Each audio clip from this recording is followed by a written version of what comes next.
Army chief general Syed Asim Munir نے Pakistan mineral سمٹ سے تاریخی خطاب کیا ہے۔ انہوں نے کہا کہ حکومت پاکستان نے تمام اداروں کے ساتھ مل کر SIFC کے قیام کو یقینی بنایا۔ حال ہی میں قائم کی گئی اسپیشل انویسٹمنٹ فیسیلیٹیشن کونسل کا قیام تمام شراکت داروں کو ایک پلیٹ فارم پر لاتا ہے۔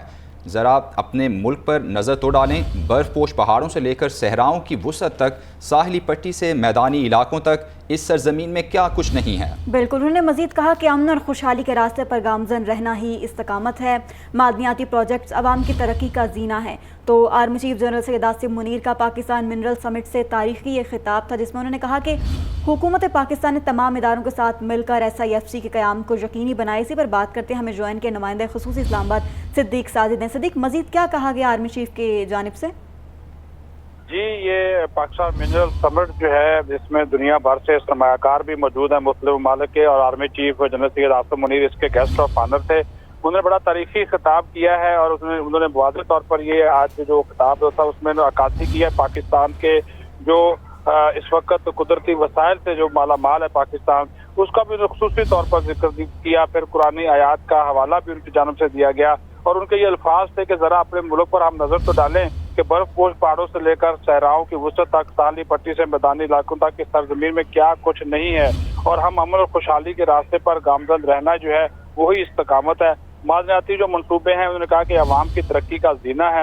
پھر سورہ رحمان میں اللہ رب العزت نے فرمایا کہ اور تم اپنے رب کی کون کون سی نعمتوں کو جھٹلاؤ گے، اس کا بھی انہوں نے حوالہ دیا۔ اور آرمی چیف کی طرف سے یہ کہا گیا کہ اگر ہمارا یہ مشترکہ عزم رہا تو پھر آسمان کی بلندیاں ہماری حد اور اس کی وسعتیں ہماری منتظر ہیں۔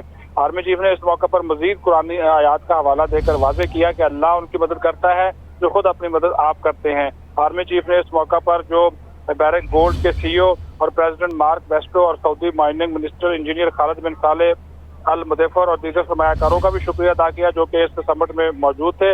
علامہ اقبال کا اس موقع پر ان کی طرف سے شعر بھی پڑھا گیا کہ تیرے دریا میں طوفان کیوں نہیں ہے، خود ہی تیری مسلمان کیوں نہیں ہے، ابس ہے شکوائے تقدیر یزداں تو خود تقدیر یزداں کیوں نہیں ہے۔